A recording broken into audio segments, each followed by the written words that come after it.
আসসালামু আলাইকুম। আশা করি আল্লাহর রহমতে তোমরা সবাই ভালো আছো। আলহামদুলিল্লাহ আমরাও ভালো আছি। আজকের ভিডিওতে আমি তোমাদের সাথে একদম পুরনো দিনের গরুর মাংসের মজার একটা রেসিপি শেয়ার করব। রেসিপিটা তৈরি করার জন্য তোমাদের ভাইয়া বাজার থেকে টাটকা টাটকা গরুর মাংস নিয়ে আসলো। এদিকে বাড়ির বাচ্চারা ভাবিরা সবাই মিলে পেঁয়াজ, রসুন, আলু এগুলো খোসা ছাড়িয়ে নিচ্ছে। আর এদিকে আমি শিলপাটায় কিছু বাটা মশলা বেটে নিচ্ছি আদা, রসুন। এই রান্নার কাজটা আমি বিকেল থেকে শুরু করেছিলাম, কিন্তু রান্না বান্নাটা বিকেলে করতে পারিনি। রান্নাটা করতে করতে রাত হয়ে গিয়েছিল এবং অনেক রাত হয়ে গিয়েছিল। এ পর্যায়ে মাংসগুলো একদম ছোট ছোট করে কেটে নেওয়া হয়েছে।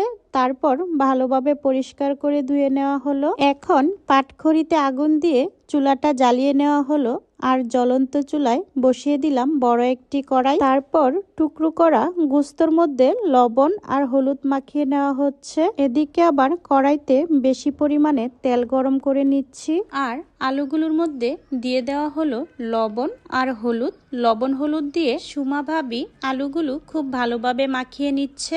এখন গরম তেলে আলুগুলো দিয়ে দেওয়া হলো। এখন নেড়ে চেড়ে গরম তেলে আলুগুলো খুব ভালোভাবে ভেজে নেওয়া হবে, বাছতে বাছতে, যাতে করে আলুগুলো সিদ্ধ হয়ে যায়।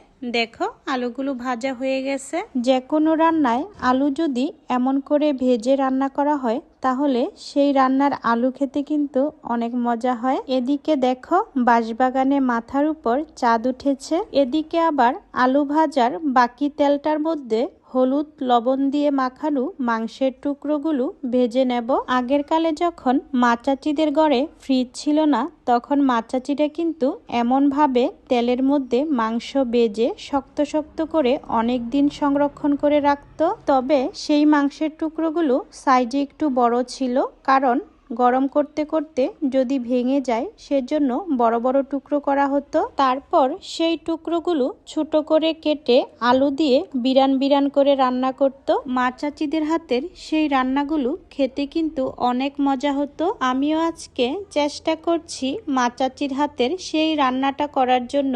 জানি না খেতে কেমন হবে, তবে মনে হচ্ছে খেতে ভালো হবে। রান্নাটা করার জন্য আমরা এখানে পেঁয়াজগুলো কোয়া কোয়া করে মোটা মোটা করে কেটে নিয়েছি আর রসুনগুলো আস্তে আস্তে কোয়া রেখেছি, যদিও কিছুটা বেটে দেওয়া হয়েছে। এখন গরম তেলে রসুনের কোয়াগুলো দিয়ে দিলাম। তারপর কিছুক্ষণ নেড়েচেড়ে দিয়ে দিচ্ছি পেঁয়াজ। পেঁয়াজগুলো কিছুক্ষণ নেড়েচেড়ে ভেজে নেব। এখন দিয়ে দিব গোটা গরম মশলা। গরম মশলার মধ্যে রয়েছে এলাচ, দারচিনি, লং, তেজপাতা আর গোলমরিচ। তারপর দিয়ে দিচ্ছি বেটে রাখা আদা আর রসুন। আদা রসুনটা কিছুক্ষণ তেলে ভেজে নেব, যাতে করে কাঁচা গন্ধটা চলে যায়। তারপর দিয়ে দিব বাকি গুঁড়া মশলাগুলো। দিয়ে দিচ্ছি হলুদের গুঁড়া, ধনিয়ার গুঁড়া, সাথে খানিকটা পানি দিয়ে দিচ্ছি যাতে করে মশলাগুলো পুড়ে না যায়। এখন দিয়ে দিচ্ছি মরিচের গুঁড়া আর দিয়ে দিচ্ছি জিরার গুঁড়া, দিয়ে দিচ্ছি পরিমাণ মতো লবণ। এখন মশলাগুলো নেড়েচেড়ে ভালোভাবে কষিয়ে নেব। মশলাগুলো ভালোভাবে কষানোর জন্য আবারও কিছুটা পানি দিয়ে দিলাম।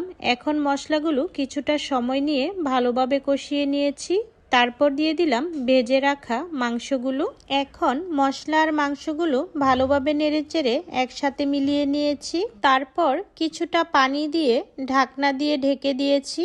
পানির পরিমাণটা আমি বেশি দেইনি, কারণ গোস্তগুলো অনেকক্ষণ তেলে ভেজেছি, যার কারণে বেশি পানি দিয়ে সিদ্ধ করার প্রয়োজন নেই। গোস্তগুলো যখন রান্না করা প্রায় হয়ে গেছে তখন দিয়ে দিলাম আলু। আলু দিয়ে কিছুটা সময় ঢাকনা দিয়ে ঢেকে দিয়েছিলাম আর সাথে দিয়ে দিচ্ছি গোটা কাঁচামরিচ। রান্না করেছিলাম রাতের বেলা আর সকালবেলা সবাই একসাথে বসে খেয়েছি। এভাবে গোস্ত রান্না করলে খেতে কিন্তু বেশ মজা হয়। তোমরা যারা যারা কষ্ট করে এতক্ষণ আমার ভিডিওটা দেখেছো সবার জন্য অনেক অনেক ভালোবাসা। আল্লাহর রহমতে সবাই ভালো থেকো, সুস্থ থেকো। আল্লাহ হাফেজ।